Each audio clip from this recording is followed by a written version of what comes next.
Baik, untuk momen inersia yang kedua, yang bentuknya berupa benda tegar. Benda tegar itu kalau kita definisikan benda yang apabila kita beri gaya, dia tidak berubah bentuk. Contohnya, misalnya bola. Bola itu kalau kita beri gaya, apalagi bola bowling, maka otomatis dia tidak akan berubah bentuk. Ada lagi tongkat, itu pun termasuk benda tegar. Kita beri gaya, dia tidak berubah bentuk. Beda dengan partikel. Sehingga entar untuk benda tegar ini sangat tergantung sama bentuk bendanya dan juga letak poros rotasinya. Jadi kalau gitu nanti momen inersia benda tegar ini kalau kita rumuskan secara umum, dia itu bentuknya adalah K M R kuadrat. K M R kuadrat. Dengan K-nya adalah bentuk benda. Bentuk benda. Seperti ini. Misalnya saya ambil contoh. Kalau misalnya bentuk bendanya adalah berupa tongkat, berupa bola. Bola ini kalau diputar di titik pusat masanya, diputar di titik pusat masanya,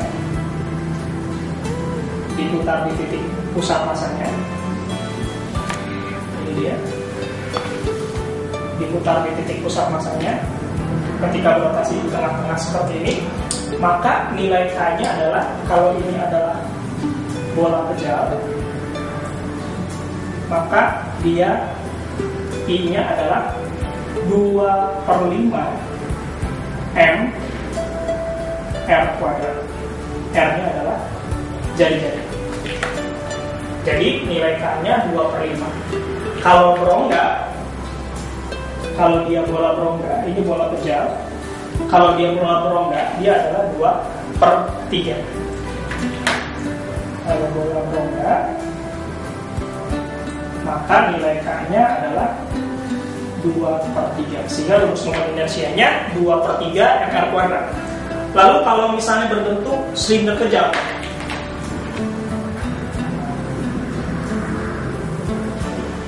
seperti ini, kalau diputar di titik pusat masanya,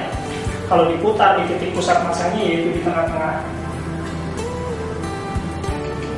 maka momen inersianya kalau diputar di titik pusat masanya, maka momen inersianya adalah setengah M R kuadrat, dengan R adalah jari-jari seperti ini. Atau bentuk berikutnya adalah bentuk batang. Bentuk batang, kalau saya punya batang atau tongkat, saya putar di tengah-tengah, maka kalau saya putar di tengah-tengah, maka momen inersianya ini adalah 1/12 M kali L kuadrat. 1/12 M dikali L kuadrat. Jadi nilai K-nya 1/12. Dengan catatan L-nya ini adalah panjang tongkat. Jadi untuk benda tegar, adik-adik harus hafal dengan bentuk-bentuk bendanya. Kalau bola pejal 2/5, berongga 2/3, silinder pejal setengah. Kalau batang 1/12. Dan ini semua diputar di mana? Ini diputar dengan poros di titik pusat massa. Semuanya ini adalah porosnya berupa di titik pusat massa. Jadi semua ini diputar di porosnya di titik pusat massa. Bagaimana kalau misalnya momen inersia ini diputar bukan di titik pusat massa? Tadi kita sudah mengenal kalau bola pejal di titik pusat diputar, maka 2/5 MR kuadrat. Kalau bola berongga diputar di titik pusatnya 2/3 MR kuadrat. Bagaimana kalau misalnya dia diputar bukan di titik pusat massa? Contohnya ini batang. Ambil aja contoh batang. Ini adalah sumbu putarnya berada pada jarak D dari titik pusat massanya. Maka adik-adik menghitungnya sangat mudah. Tinggal besarnya momen inersia yang adik-adik hitung adalah momen inersia di pusat massa.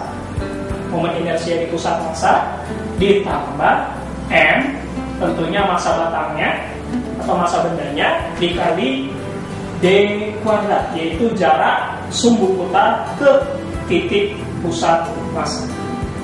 Jadi adik-adik tinggal menghitung saja momen inersia pusat massanya ditambah massa batangnya dikali jaraknya dari sumbu putar ke titik pusat massa.